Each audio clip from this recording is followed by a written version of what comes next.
Eto na ang mga kwentong may dalang good vibes. Magandang gabi, ako po si Vicky Morales. Banye-banyerang isda sa Valenzuela, ipinamimigay for free. Sa ulam niyo mamayang gabi. Happy crush to forever?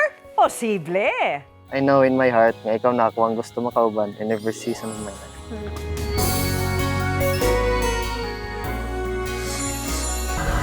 Yan, yes. Ayun.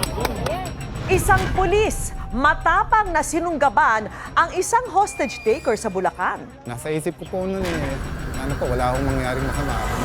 Gagawa ko ng paraan. Gagawin ko po. Hakot all you can sa loob ng ilang segundo, nauuso. 5, 4, 1! Ang maka-perfect score sa eskwela, may libreng merienda. Nag-motivate ako sa kanila parang isang ina. Sea of Clouds sa San Mateo, 30 minutes away from the metro. Paano kung ang Pinoy favorite turon, kakaiba? Imbes kasi napahaba, ang turon na to, korteng tatsulok?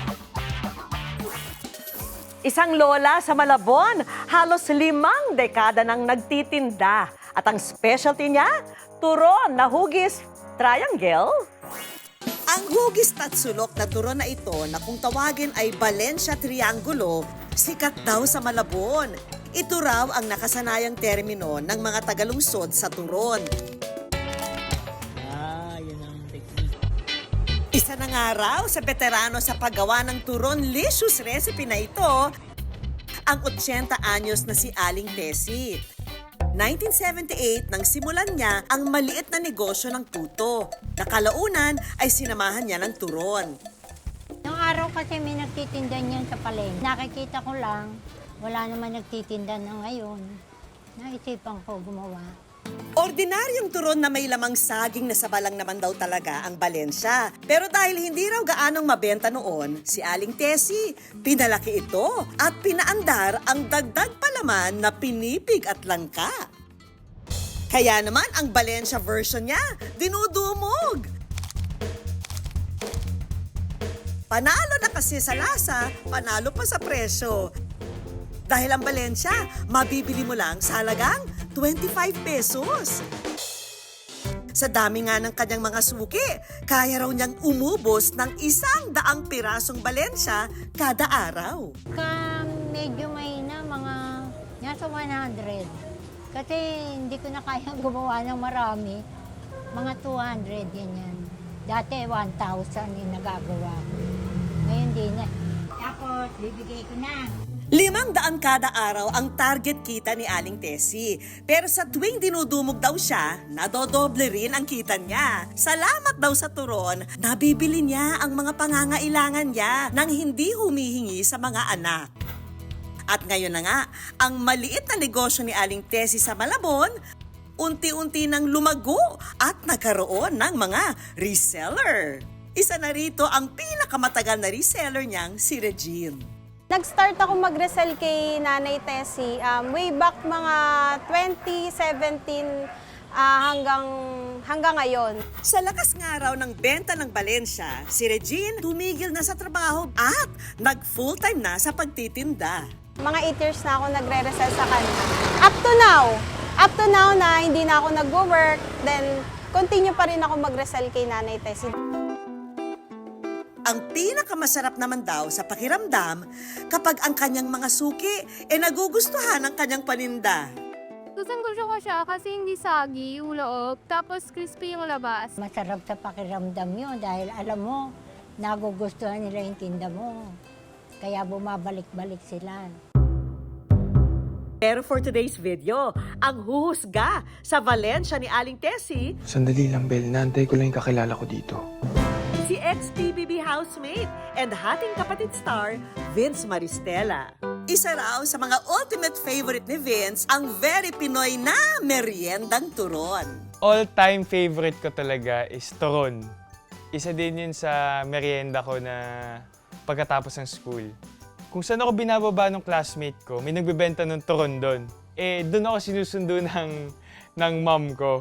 So, habang nag-aantay, bumibili muna ako ng turon. Don't worry, Vince! Makakakain ka ulit ng paborito mong turon with a twist pa.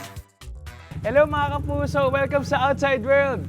As a turon lover, at sobrang hilig ko kumain ng turon nung bata ako, excited na ako tikman ang kakaibang turon ni Aling Tessie. So tara na! Hello, Nay! Kamusta po kayo? Hi, Vince. Hello! Grabe! Ilang taon na po kayo, Nay? 80. 80, tapos nagluluto pa kayo? Oo, kayang-kaya pa. Balita ko, sikat na sikat yung business mo eh. Konti. Medyo. Medyo pero sold out na. Pwede mong matikman yan? Oo.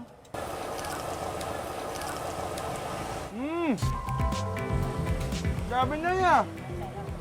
Masarap, sobra. Alam mo yung ang lambot nung saba. Yung crispy sa labas, tapos ang soft sa loob. Kaya naman pala sold out na yung yung turon mo.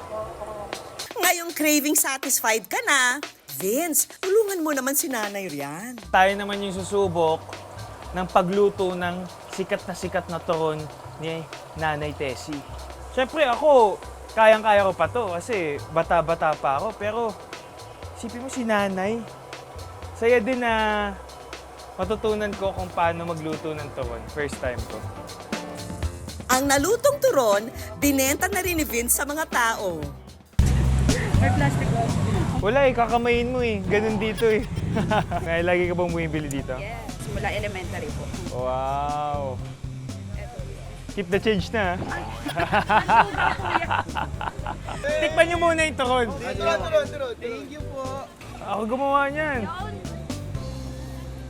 Samantala, ang good news ni Nanay Tessie, matapos maitampok sa ating programa, dumoble raw ang kita niya. Dalawa po na akong Valencia Triangle. Marami na rin daw ang nais maging reseller ng kanyang Valencia Triangulo. Hindi pa man niya ito kaya sa ngayon, pero magandang indikasyon daw ito na ang kanyang produkto maipagpapatuloy ng anak at mga potential reseller kapag nagretiro siya. Ang pagnenegosyo, wala raw sa edad. Mapabata man o nagkakaedad na, basta may diskarte at pagkamalikhain, samahan pa ng sipag at tiyaga. Tiyak, aasenso ka. As a turon lover, sobrang sarap. Like parents, like daughter. Ang love story kasi nila, parehong nagsimula sa happy crush. Ngayong hiling araw ng Pebrero, hahabol pa sa Love Month itong love story na nagsimula lamang sa happy crush pero ngayon, pinipili na ang isa't isa. Naks naman! Sige na nga at kiligin tayo sa kwento ng pag-iibigan nitong dalawang magkasintahan. Sa kanyang graduation post, masayang inalala ni Rizel ang simpleng love story nila ng boyfriend na si Nikos na nagsimula lang daw sa happy crush. Na makalipas ang ilang taon ay nauwi sa totohanan. Pero teka, ang kanilang kwento parang copy-paste daw sa love story ng mga magulang niya. Ang mga magulang daw niya kasi nagsimula rin daw sa simpleng crush. Freshman year daw nang unang mapansin ni Rizel si Nikos. Ang building daw kasi ni Nikos, nadadaanan niya noon papunta sa building ng sariling department. I would notice him kasi palagi kasi siyang nasa labas ng classroom niya. Ewan ko ba, very athletic, gwapo pa, tapos mataas. So, yan talaga yung type. Kasi kapag naghahanap ka ng happy crush, yun talaga eh. Kung sa classroom noon inaabangan ni Rizel si Nikos, ang ina naman niyang si Desiree, sa library raw inaabangan ang kanyang ama nung estudyante pa sila. Tuwing umaga, pumupunta kami sa library. Ito, nakikita ko talaga, kumbaga, nakuha yung attention ko kasi para sa akin, ang gwapo niya, ang linis-linis. Tapos ayun, naging crush ko siya.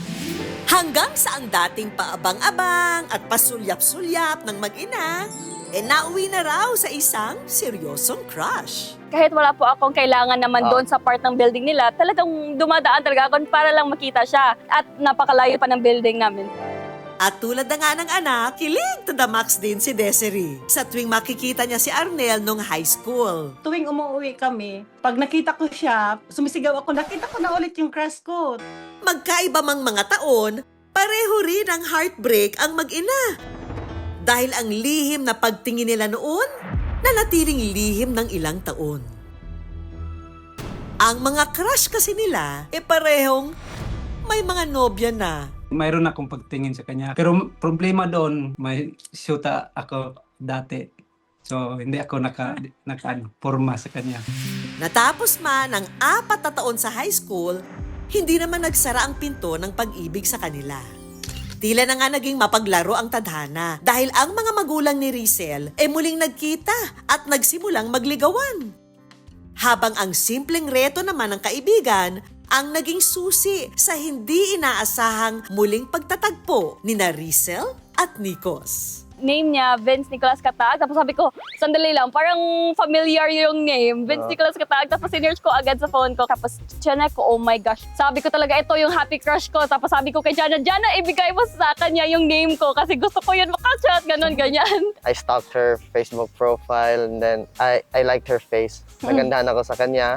Pero dahil bata pa, palihim muna ang ligawan ng dalawa. Lalo na si Rizel, mayroong kasunduan sa kanyang mga magulang. I feel like it was just a matter of, I don't know, like parents' instincts that they finally noticed nga I'm already seeing someone.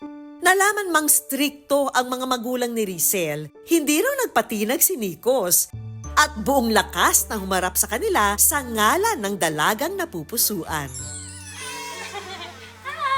7 kilometers away from the town. Yung sa amin kasi medyo bukid.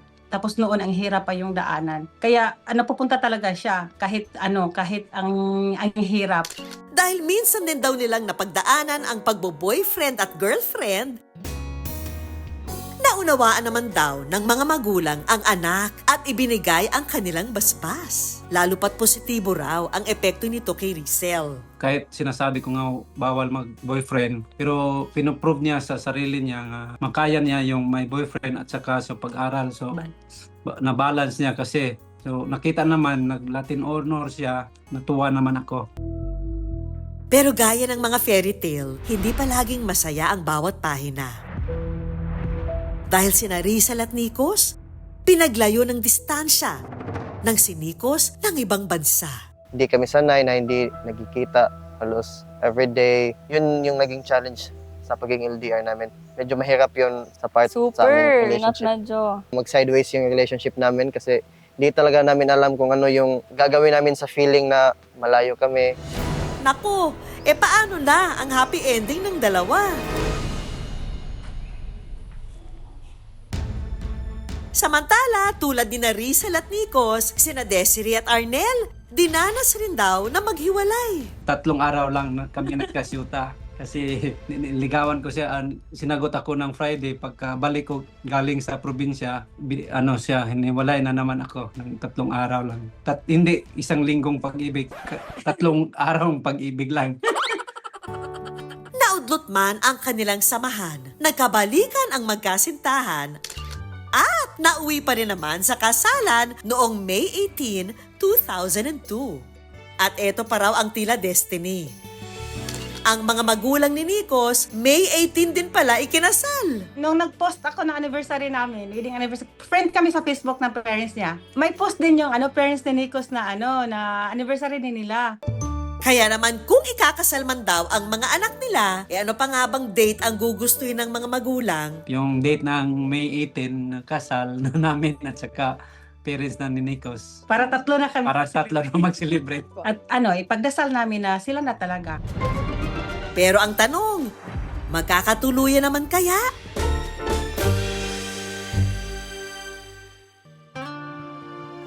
Sinubok man daw ng LDR, sina Rizel at Nikos hindi raw sumuko sa kanilang love story. We were able to overcome it. We were able to Discover new things about ourselves, like separately. And I feel like that was needed. I feel like that point in our relationship, yun po talaga yung nag-test sa, like, it made our relationship even stronger. At dahil mahigit 7 taon ng going strong ang dalawa, eto't may pa-love letter sila sa isa't isa. Ito na rin daw ang magiging pangunang vows nila bago sila ikasal. You always say how you're swerte with me, but I have always felt that it's the other way around. Or maybe it's both. Maybe we were just meant to find each other, just like how my parents did too. I love you kayo dong. Kabalo na ka, ana. Always and always. Wow. Dili gid dali mo 6 years. Daghan kayo og ups and downs nga ato nagian. Naay mga times nga maglisod ta, but what matters is we always choose each other. I know in my heart nga ikaw na ako ang gusto makauban in every season of my life. Isang pagmamahalan na naman ang ating nasaksihan. Nagpapatunay lang na ang pag-ibig na sinubok at pinatatag ng panahon, na sinabayan pa ng suporta mula sa mga mahal sa buhay, nasusuklian ng inaasam na happily ever after. Tindera sa Valenzuela namimigay ng isda. Pasasalamat daw kasi niya ito sa natanggap na biyaya. Tapos na ang Pasko pero ang bahay na ito, pinipilahan pa rin daw ng mga kapitbahay. Maging ang loob ng bahay, dinudumog din. Ano kaya ang pinipilahan dito? At sino ang may pakana nito? Napadpad ang Good News team sa palengking ito sa May Kawayan, Bulacan. Ang aming sadya, ang may-ari ng bahay na pinipilahan sa video. Tilapia na lang, ma. Meet Babylin de los Santos, 37 anyos at isang tindera ng isda sa palengking ito. Ma, tilapia po, 120 na lang. 350 na lang. 350 na lang. Maagang namulat si Babylin sa pasikot-sikot sa palengke. Ang pwesto nga raw nila rito, minana niya pa sa kanyang mga magulang. Bata pa lang ako, nag-umpisa silang magtinda ng gulay hanggang sa nagpalit nagtinda ng isda. Bangkay-bangketa lang, bila-bilao hanggang sa nakakuha ng pwesto. Tilapia, bangos. Ayan, ano favorite mo? Palengke queen na nga raw noon si Babylin dahil habang kumukuha ng kursong nursing, galugad din daw niya ang pagbebenta sa palengke. Mag-aaral po ako noon. Nagtitinda muna po ako ng madaling araw. Yun nga lang po, hindi po talaga ako nakatapos sa pag-aaral. Mas nag-focus po kasi ako sa pagtitinda. At ngayon na ngang may sariling pwesto na siya. Kabi-kabila na rin ang paghango niya ng isda. Nag-umpisa po ako doon sa isang banyerang tilapyang Batangas, isang banyerang bangus, hanggang sa naging 2, 3, 4 na bangus, hanggang sa napupuno ko na siya ng 10, hanggang 15, hanggang 17. Kaya naman ang kanyang mga suki, dumami. At ang kanyang kita, dumoble. Bangus na lang po. Tilapia. Hindi man daw siya naging nurse, masaya pa rin siya sa naging takbo ng kanyang buhay. Simulat sa pulang bumuhay sa buong pamilya ko. Hindi lang sa buong pamilya ko, sa buong angkan namin. Nanay ko, tatay ko, ate ko, kuya ko, sa amin buong pamilya. May order pa ulit bukas kasi piyesa na Bukawi. Hanggang sa nakapag-asawa si Babylin, nakatuwang niya ngayon sa kanilang negosyo. Pero ang tanong, Babylin, kung sa palengke dinudubog ang banye-banyera mong isda, bakit pati ang bahay mo dinagsa?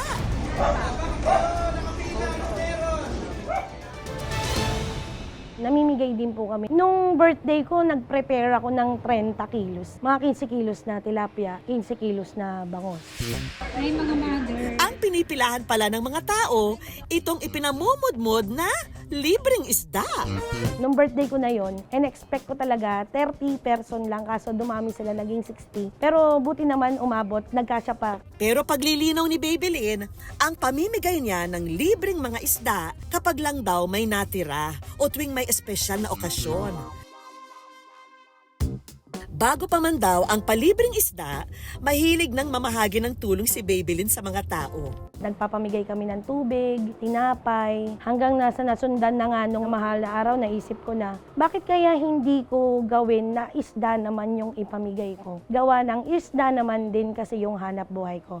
Kahit ang kanyang mga empleyado sa kanyang pwesto, naambunan na rin daw ng biyaya. Pag kailangan namin ng ulam po, binibigyan ko po namin kami. Pero ang pagtulong ni Babylin sa kapwa, meron daw mas malalim na hugot. Minsan na rin daw kasi siyang nakatanggap ng tulong mula sa iba nang ang kanyang bunsong anak isinilang na premature. Na-admit po ako sa ospital noon, gawa ng ako po hina-high blood. Nailuwal naman ng ligtas ang kanyang bunsong anak.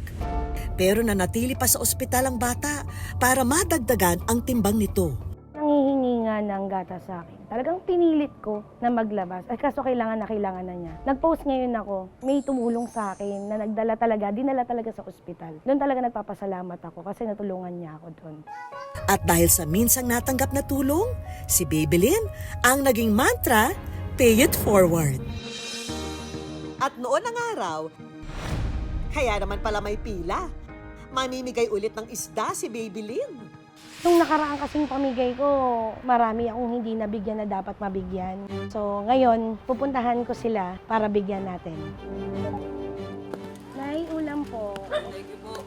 May pampaksiw ka na, may pansigang, may pantocho, may pamprito. Maraming salamat po. Tatay, libreng ulam. Kahit itong si Kuya na naglalako ng kanyang paninda, hindi pinalampas ni Babylin. Madam, maraming salamat dito. Malaking tulong na po sa bahay to. Sa ulam niyo mamayang gabi. Salamat. Salamat po. Hello, good morning. Yay! Abala na nga rin daw siya sa paghahanda para mamahagi ng isda sa nalalapit na Holy Week. Sabi ko sa sarili ko, hindi man ako makatulong sa malaking paraan o sa ibang paraan, dito sa pamimigay ko, sa maliit na paraan, maipamahagi ko kung ano naman yung magandang biyayang nangyayari sa buhay. Ika nga, there's plenty of fish in the sea. Kaya si Babylin, kapag may sobra, sige sa pamimigay ng isda. Dahil anumang maliit o malaki na ibinahagi sa kapwa, babalik sa'yo ang banye-banyerang biyaya. Isang pulis kinilala dahil sa angkin niyang katapangan nang sunggapan ang isang hostage taker sa Bulacan. Caught on camera ng mga netizen ang makapigil hiningang hostage taking sa isang palengke sa Baliwag, Bulacan. Kung saan makikita ang isang lalaki na may hawak na patalim at nakatutok sa kanyang biktima. Habang ang lalaking bihag niya, tila nakikiusap.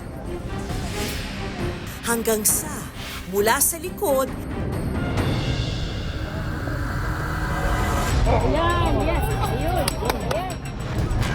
isang pulis ang dali-daling sumunggab sa sospek para kunin ang patalim. Sino nga ba ang police superhero na nakunan sa video?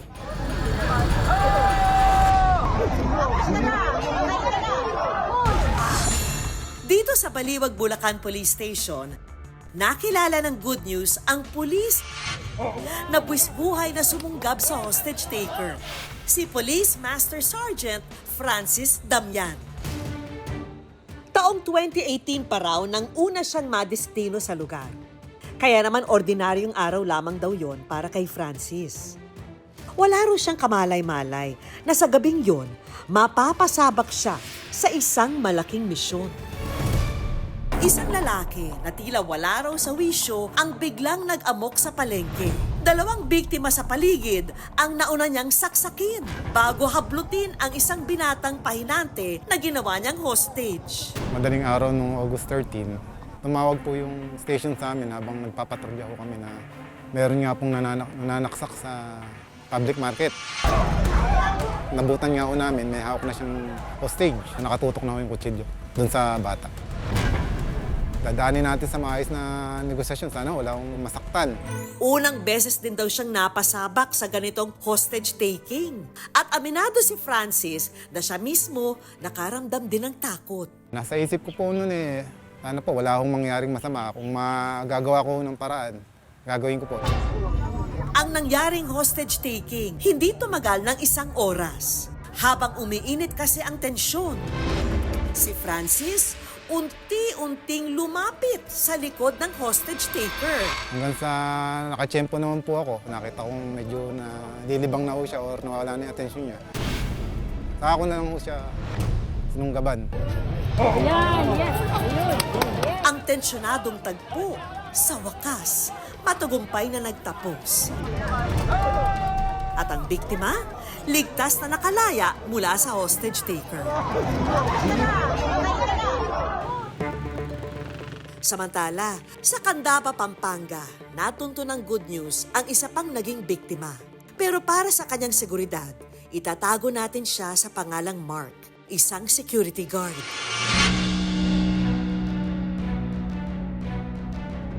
Narinig po ako ng pagsigaw ng isang batang babae. Napatayo na po ako. Nakita ko po, sakbay nung lalaki may dalang kutsilyo na parang tatangkay sasaksakin. Kaya napilitan na po ako na rumisponde po doon sa bata. Basta tinamaan po ako dito sa may tagliran at sinundan ng pagtusok dito po sa may dibdib. Ang asawa ni Mark, labis daw ang takot. Akala ko nga patay eh. Kasi nakapikit siya. Ba't nakapikit? Sabi ko. Eh, siyempre nanginginig ako. Hindi ko alam, hindi ko matanong, hindi ko maano. Pero nung sinabi nga nung pulis na okay naman. Ang asawa ni Francis na si Belle, isang non-uniformed personnel ng PNP. Nag-alala rin daw noong narinig ang hostage-taking crisis sa palengke. Bukod kasi sa kanya, may dalawa pa silang anak na umaasa rin sa kanilang padre de pamilya. Hindi ko po talaga po alam na nandoon po siya. Unang kita ko po dun sa video po na takot po agad ako kasi nakita ko po, responde po yun eh. Proud po kami sa kanya sa ginawa po niya po na yun. Alam naman daw ni Francis ang dalang peligro ng kanyang trabaho. Katunayan na nga, muntik pa itong maging dahilan ng hindi niya pagpasok sa serbisyo. Actually, yung magulang ko ayaw. Delikado daw. Isang paa mo nga daw pagka lumabas ka ng bahay, parang nasa wakay na. Ang kursong tinapos niya, Industrial Technology. Pero ang pagpupulis, tila calling niya raw talaga. Kailangan sa Napol kung sakto naman, di nila alam, nag-exam ako ng entrance exam. Awa ng Diyos, nakapasok naman po ako. Nakapasa. Ayun, tuloy-tuloy na po niya. Sa ipinamalas na kabutihan at sa pagiging tapat sa sinumpaang tungkulin, si Francis pinarangalan ng National Police Commission o NAPOLCOM. At hindi lamang siya ginawara ng isang beses dahil naging NAPOLCOM Regional Awardee rin siya kamakailan. Pero bukod sa parangal, ang mas masarap daw sa pakiramdam ang isang tawag na natanggap ni Francis mula sa binatang minsan niyang sinagip. Hi, sir. Asan ka ba? Umuwi ka daw Mindanao? Opo, napauwi po ako. Siyempre, nag-aral din po ako eh. Nagpapasalamat po ako kay Sir Francis po kasi siya po yung isa sa mga nagligtas po sa akin nung ako'y na-hostage. Papasalamat din po ako sa mga pulis ng Baliwag kasi mabilis po silang naka-respondi sa akin. Eto rin ang munting regalo at pasasalamat namin sa iyong ipinamalas na katapangan. Thank you. Salamat. Bagong pares ng combat shoes para sa marami pang buhay na iyong sasagipin sa ngalan ng sinumpaang tungkulin. Tol, bro, o pare, kaya kayang mag-I love you sa kaibigang lalaki? Yan po ang aalamin natin sa ating social experiment. Ma! Pa! I love you! Love you to! Kamakailan, umingay sa social media ang I Love You Challenge ng content creator na si V. Cortez. Sa challenge na ito, tatawag ka lang ng kahit sino, maliban sa jowa. At para manalo sa challenge, ang tinawagan, dapat mag-I love you back. Pards, may sasabihin ako sa'yo. Ano? I love you. I love you too, Bards. Thank you, Pards. I love you!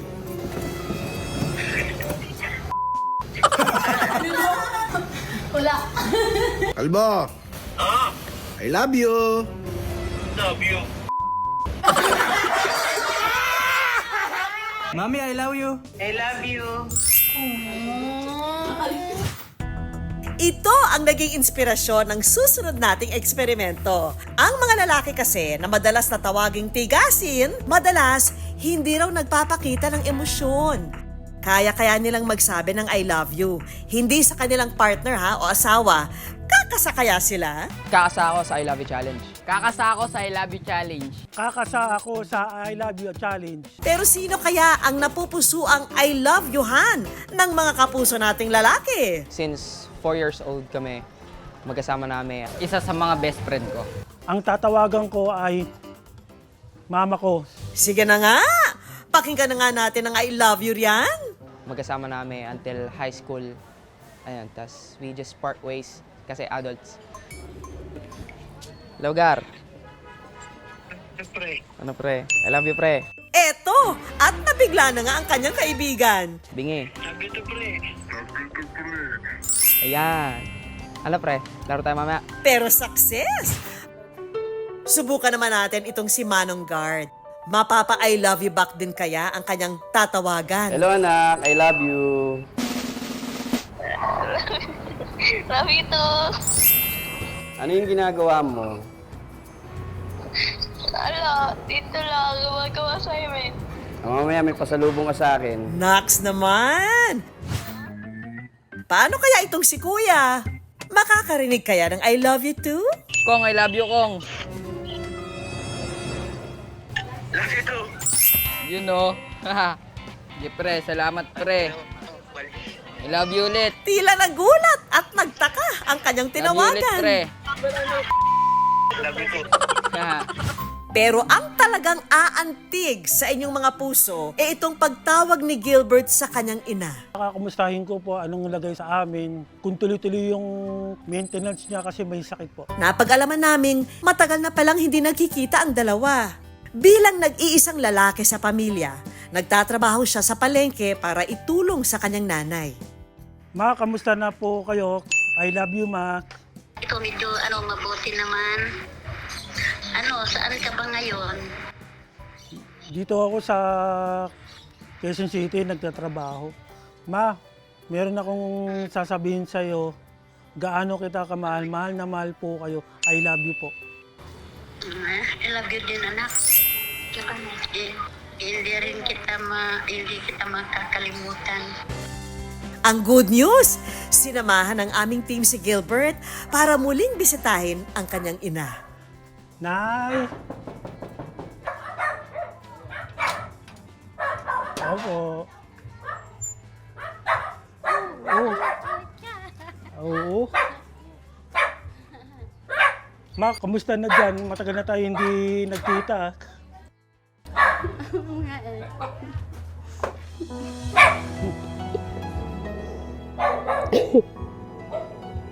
Tagal ba kayo nun? Hindi dito sa Bulalaw. Oo, matagal na po. At maghanda ng munting sorpresa. Ma. Maraming salamat.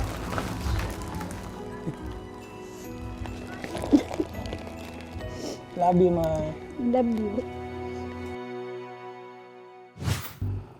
Pero hindi pa tayo tapos mga kapuso dahil kumasa rin sa ating challenge ang growing boy ng unang hirit na si Anjo Pertiera. Kakasa ako sa I Love You Challenge. Eto't ready na nga siyang sabihin ang magic words sa kanyang kaibigan. Kapatid! I love you. I love you. At parang nagulat yata siya. Sabi ko, I love you. Meron. Isa pa ngang I love you riyan. Tignan natin kung ano ang kanyang magiging sagot. Sabi ko, I love you. I love you too. Love you too. I miss you, kapatid. Wala lang, nasa TV, nasa camera ka lang naman. Yun lang, sige na kapatid, I love you. Magpahinga ka na. Sige. Bye-bye, good morning. Love you. Ano pre? I love you Pero pre. bakit nga ba mas hirap ang mga lalaki na magpahayag ng kanilang nararamdaman? Yan ang sinagot ng ating eksperto. Impact ito ng upbringing nila na they are parang portrayed as tough, mas physical sila compared to mas sa mga females na mas in-encourage sila to be more expressive, sinasabi ang kanilang emotions. Kasi kung male kasi na nagsasabi ng emotions, baka ma-label sila na malambot. Maiba rin daw na paraan para i-express ang nararamdaman. Mas physical ang ways nila of expressing their affection. Like, they give gifts, flowers, for example, or mga cards, or mga iba pang mga objects na regalo. Hello anak, I love you. Love you too. What are you waiting for? Huwag nang pigilan ang sinasabi ng iyong puso. Kong, I love you, Kong. Always remember, life is short. Love you too. You know. Kaya bago pa mahuli ang lahat, Sabi ko, I love you. sabihin na sa ating mga mahal sa buhay ang magic words. Love you, Ma. Love you. Naka-perfect score ka na? May libreng merienda ka pa. Yan po ang pakulo ng isang lola para ang mga estudyante ganahan sa eskwela. Good news para sa mga estudyanteng gipit sa baon. May kakaibang pakulo ang tindahang ito. Ang kailangan mo lang daw gawin, mag-aral ng mabuti. Ang kapalit kasi ng mataas na grado, libreng pagkain. Sino kaya ang nakaisip ng pakulong ito? Dito sa bayan ng Barili sa Cebu, nakilala namin ang 56-year-old na tinderang si Nanay Livy. Tuwing break time ng araw sa eskwela, dinudumog siya ng mga estudyante. Paano ba naman kasi, magpakita ka lang ng perfect score mula sa iyong exam, may libreng snacks ka na mula sa kanyang tindahan. Kasi gusto ko yung mga bata na mag-aaral sila ng mabuti. Nag-motivate ako sa kanila parang isang ina. So nagbibigay ako sa kanila, nag-challenge ako na kung mataas ang marka nila, magbibigay ako ng free snacks kahit kunti lang. Pero hindi lang daw ito dahil gusto niyang magbigay ng reward. Ang totoo niyan, malapit daw sa kanyang puso ang pakulong ito. Pinagkaitan daw kasi siya noon ng pagkakataon na makapagtapos ng pag-aaral dahil sa hirap ng buhay. Lumaki ako sa mahirap na buhay. Kasi noon sa maliliit pa ako ay isang fish vendor kasama yung mother ko. Pero hindi man nakapagtapos, hindi raw dito magtatapos ang kanyang misyon. Kaya noong nakaraang taon, sinimulan ni Nanay Livy ang free snacks kapalit ng perfect na score sa exam. Mula noon, nagkaroon daw ng dagdag inspirasyon ang mga bata para magpursige sa eskwela. At ang matamis na tagumpay, may instant reward agad paglabas ng paaralan. Isa sa mga nabigyan ni Nanay Livy ng libreng snacks ay ang 14 na taong gulang na si Alea. Ang baon ko po sa isang araw ay 4 na po. Mabuti na lang namimigay si nanay sa mga libre na snacks sa mga batang naka-perfect sa exams. Sa maliit na bahay na ito nakatira si Alea. Pangarap daw kasi niyang makatapos ng pag-aaral. At nang mabalitaan ang pakulo ni Nanay Livy, mas lalo niya raw kinarir ang pag-aaral. Nalalaman ko si Nanay Levy nung namimigay siya ng snacks sa mga estudyante na naka-perfect score sa exam. Dahil sa mga kaklase ko na naka-perfect din. Kaya pumunta ako agad sa tindahan ni Nanay Levy at pinakita ko ang aking mga scores na perfect. Kaya naman para kay Alea, isang hulog ng langit si Nanay Livy. Ang mga baon kasi na kanyang natipid, kanyang iniipon at itinatabi. Naisipan kong lumapit kay Nanay Levy dahil namimigay siya ng snacks kasi minsan kulang yung aking baon para bumili ng snacks kasi minsan binibili ko yon ng ulam. Ang kaunti niyang naiipon, malaking tulong na raw sa bata. Good news daw talaga! At ngayong araw, magpapamigay ulit si Nanay Livy ng mga libreng merienda sa mga suki niyang estudyante. Ngayon po, magpapamigay ulit tayo ng mga libreng snacks para sa mga estudyante. Sino kaya ang mahusay na naka-jackpot sa pagsusulit ngayong araw? Nang maambunan na ng biyaya ni Nanay.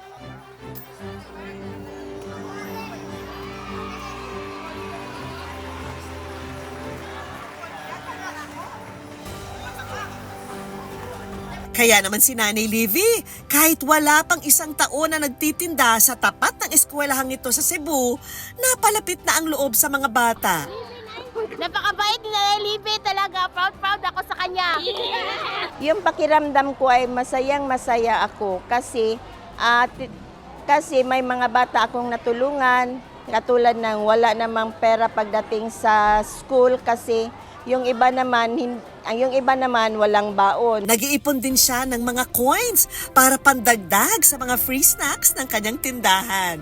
Yung kita namin dito sa tindahan, okay naman kasi kahit unti-unti lang maliit lang yung benta namin araw-araw, makabili naman kami ng aming pagkain.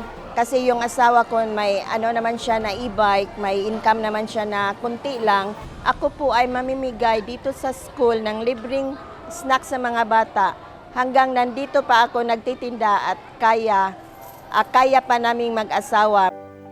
Para sa mga estudyanteng nakaantabay ngayon dyan, matapos nyong manood, buksan na ang mga kwaderno at libro para ang mataas na grado ay mapa sa inyo. Dahil higit pa sa libreng merienda, ang tunay na reward ng batang masipag mag-aral, magandang kinabukasan. Hakot Challenge kung saan ang mga biyayang nasa inyong harapan, walang ibang gagawin kundi hakutin. Sinong gustong humakot ng blessing? Kung handa ka na, tara na! Dalihan mo, tulungan mo! Ngayong gabi, isang maswerteng nanay ang makakahakot ng grocery items sa loob ng 30 segundo. Wow! Pagtunog ng buzzer, stop na! Hudyat na tapos na ang challenge. Ayan, ang dami! Ang tanong, magkano kaya ang lahat ng nahakot niya? Magkukumpit-kumpit tayo mga kapuso kung magkaroon lahat mga kapuso. So, sama-sama nating aalamin yan dito sa Good News. Ang vlogger mula Palawan na si James, kung handa na kayo, hakot na! ito raw ang paboritong pa-challenge sa kanyang mga content. Sige, pahakot pa! Only hakot sa loob lamang ng ilang segundo. Dagdagan ba? Naisipan ko mag-hakot challenge talaga kasi nga dati talaga wala kaming grocery. So sabi ko mag-grocery kami ng pamilya ko. Para ubos yung budget natin ngayon mga biya. Sabi ko, hakot challenge pro na lang pamilya ko. Why not naman ibang tao naman i-bless ko? Ang challenge na ito, in ngayon sa social media. Kung saan-saan na nga umabot ang hakutan, mula sa mga pangangailangan sa bahay hanggang sa mga produktong pampaganda. Pero si James may hugot. Hindi lang daw siya basta-basta nagpapahakot para humakot ng online views. Nung bata raw kasi, hindi nila naranasang mag-grocery. Dati talaga mga bi, Diyos ko dahil sinasabi ko sa iyo, wala kaming pagkain dati. Si tatay nag-uuling lang, nag-iisda yung tatay ko dahil. Pagkatapos hindi pa sapat yung kinikita niya kasi nga nangungutan lang yung tatay ko pag kulang sa budget. Kaya naman nang mauso ang vlogging, sinamantala ito ni James. Please, huwag niyo akong i-bash, huwag niyo akong i-judge siya. 2018 nag-start ako mag-vlog. Ang inspirasyon ko is talaga yung pamilya ko, yung kahirapan namin sa buhay. Kaya sabi ko mag-vlog ako, baka sakaling mag-boom. Ang daming obligasyon! At sa sipag niya sa pagva-vlog, sa ngayon, nakahakot na siya ng libo-libong followers. Thank you for watching! Dahil din sa katas ng kanyang pagva-vlog, unti-unti niyang natupad ang pangarap ng kanilang pamilya. Nakapagpundar ng negosyo, nakapagpagawa ng bahay, at nakabili ng sariling lupa. At dahil may maayos ng kita ng pera, ay pag-grocery na niya ang kanyang pamilya. Salamat sa binigay mo sa amin kasi sobrang hirap din po kami talaga noon. Naiyakan kasi. Sa mga sakripisyo niya, talagang pinagpala rin siguro kami talaga ng Panginoon na binigyan kami ng anak na ganyan. Pangako ni James sa sarili, ang biyayang kanyang natatanggap, hinding-hindi niya raw ipagdadamot sa iba. Kaya naman ang naisipan niya, first time ko lang yung hakot grocery na ito. Magpahakot challenge sa kanila. Ang taray maghakot pa, bebe. 15 beses niya na raw itong ginawa. Kaliwat kanan man ang hakot challenge sa social media, ibay niyo raw ang kay James. Imbes kasi na sa malaking grocery store siya nagpapahakot, si James, iba ang target. Hawak, sige ito pa. Nagpapahakot ako sa mga small tindahan lang talaga. At the same time, malaking tulong din yun sa mga nagsasari-sari store para mapabilis yung kanilang benta ng tindahan nila. Maganda man ang hangarin, hindi raw maiwasang may masabing for the content o for the clout lang. Pero si James, hindi raw magpapa-apekto sa bashers dahil alam niyang malinis ang kanyang hangarin. Normal lang binabash tayo. Doon tayo mamumold to be the best version of yourself. Kahit binabash niyo ako, magpapatuloy ako. Wala makakapigil. Happy ka ba nakasama kayo sa vlog? Hindi. Super happy, B. Lagi akong happy. Isa na nga raw sa kanyang natulungan sa Hakot Challenge, si Dodoy. Your timer start now! Hakot! Dalihan mo! Hakot! Dalihan mo! Oh my God! Oh my God! Oh my God!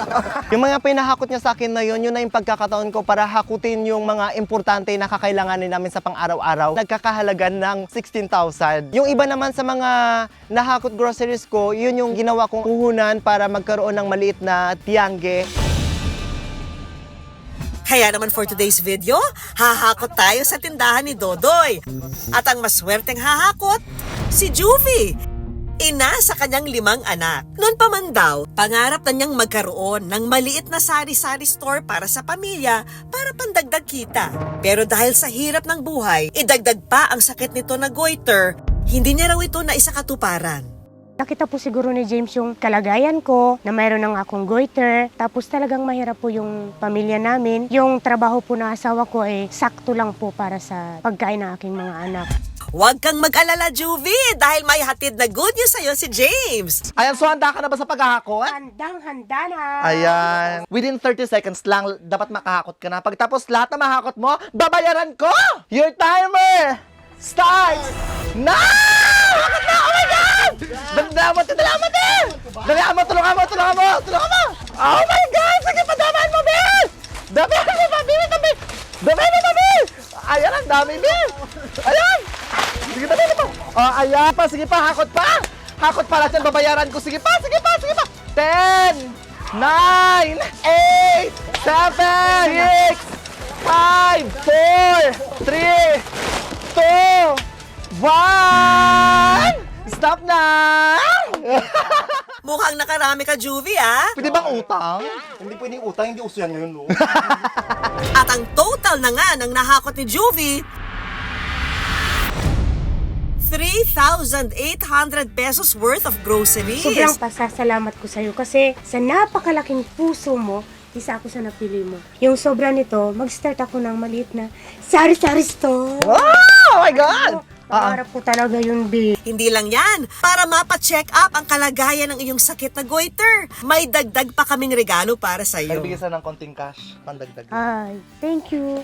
Maraming salamat po talaga. Talagang good news. Napaka-timing ninyo. Salamat talaga. Salamat po, good news.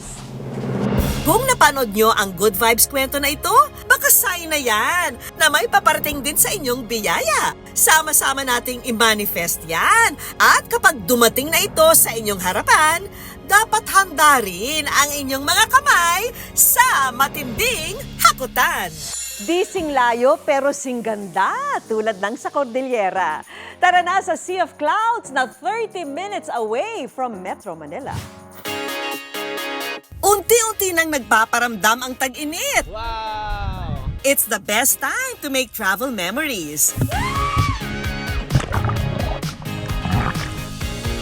Ang iba na nga, dumarayo pa sa malayo para sa inaasam na fresh air na may view pa ng Sea of Clouds.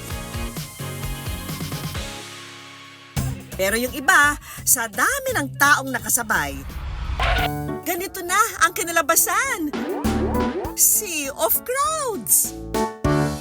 Okay mga private, gagawa tayo ng 500 push-ups sa may clear. Ah! Yes, Kuya! Ang social media personality at Gen Z lakwachero na si Aaron Maniego. Let's go! Game na raw maglamierda. At ang good news pa niyang dala, may alam daw siyang destinasyon kung gusto niyong ma-achieve ang Sea of Clouds minus the crowd. Saan naman yan? Kapuso, kung hanap ninyo ang nature trip with fun and exciting activities na malapit lang sa metro, eto ang good news para sa inyo. Let the adventure begin dito sa probinsya ng Rizal! Umpisahan natin ang gala sa isang resort and restaurant na ito sa bayan ng San Mateo, kung saan ang mga ulap abot kamay na. Pinupuntahan po talaga dito sa Casa Peregrine Resort and Restaurant ay ang Sea of Clouds. Yakap na yakap po kasi siya talaga ng clouds, yung buong mountain na yan. You heard it right, mga kapuso. Hindi nyo na kailangang lumayo pa dahil kapag sinwerte at inyong maabutan, hindi Sea of Crowds ang bubungad, kundi Sea of Clouds. Ang tanong, magpakita kaya kay Aaron ang breathtaking view?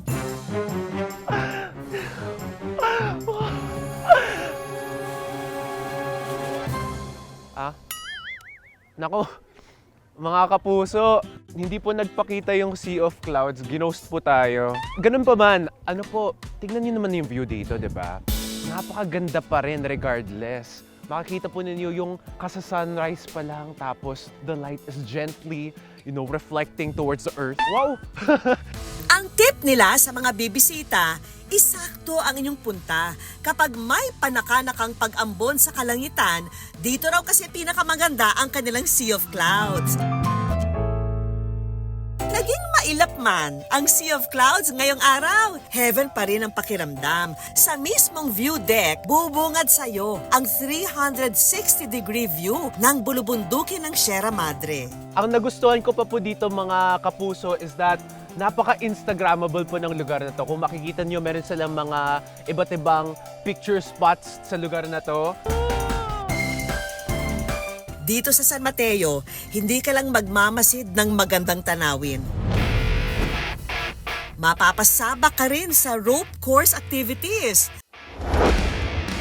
Unahin muna natin ang giant swing. Tinatakot po ako. Kuya John Ray naman oh, porket pogi ka.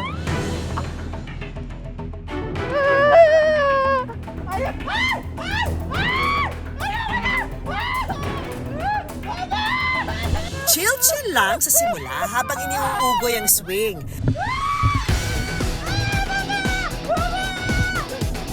Pero nang tumataas na, eto, at parang maiiwan na sa ere ang puso ni Aaron. May taas na 10 meters ang swing na ito, kaya siguradong ikay mapapasigaw galore. Tama na ba, kuya? Tama na to! Kuntik na! Kuntik na! Oh! Ang saya! Mahirap kumita. Kalma lang, Aaron, dahil sa susunod mong activity, siguradong tatagaktak ang pawis mo. Hindi sa pagod ha, kundi sa kaba. Nakita nyo ba yung mga kapuso? Oh, nakita nyo pala eh. Oh, this is the good news! Yun po yung tatry po natin gawin. Pagdasalan nyo na lang po ako. Let's get it on! Oh, ang dali lang no. Wow! Ma'am, Pero bukod sa akyatan at saya, ang talagang masusubok daw rito, ang lakas at balanse ng isang tao. Sa halagang 50 pesos lang, ma-enjoy mo na ang calming ambiance ng resort na ito. 30 pesos naman para sa mga batang nasa 4 to 9 years old. Ayoko tumikit sa baba! Pero kung gusto nyong itodo ang adventure, 100 pesos lang kada activity. Ano to, Spider-Man? At 250 pesos naman para sa full course. Napaka-chill lang po dito mga kapuso. Imbes na mapapa-thank you Lord, makikita ko po si Lord. In all honesty, in-enjoy ko po talaga. Kahit mukhang sumisigaw ako, nakaka-exhilarate po kasi. Kaya, it was a good experience. Hindi pa game over ang lamierda sa Rizal ha, dahil papunta pa lang tayo sa exciting part. Pagkatapos mapagod sa extreme activities, siguradong hahatakin ang inyong mga paa sa swimming pool, saan pa? Talon na sa tubig ng Tanay, Rizal.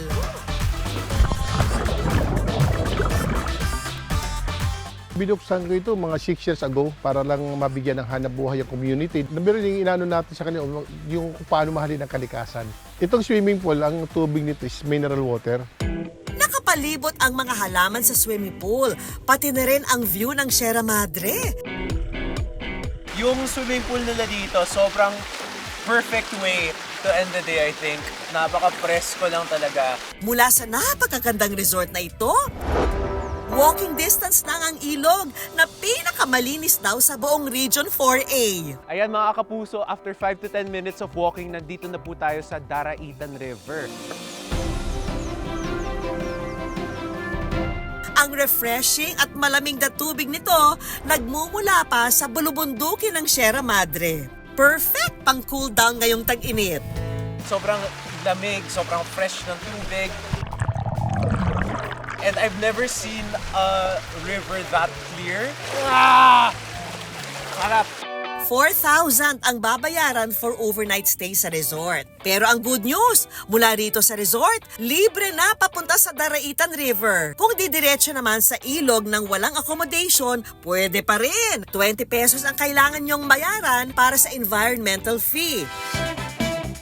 Kaya kung ramdam nyo na ang tag-init at feel ng maglakwatsa at magpakasaya, kulaya na ang drawing at Gina sa probinsya ng Rizal. Operation Kabutihan pa rin tayo sa ating Good News Movement. Sa bawat tulong na matatanggap, gumawa rin ng mabuti sa kapwa. Pay it forward mga kapuso para lumaganap ang kabutihan sa mundo. Kapag may nangailangan, tulungan. At kung naaktuhan at nakunan, isend po ito sa aming Facebook page o itag ang aming Facebook account. Dahil basta pagtulong sa kapwa, #pang-good news yan. Tuloy-tuloy lang ang good vibes hanggang sa susunod na Sabado. Ako po si Vicky Morales at tandaan, basta puso, inspirasyon at good vibes. Siguradong good news yan.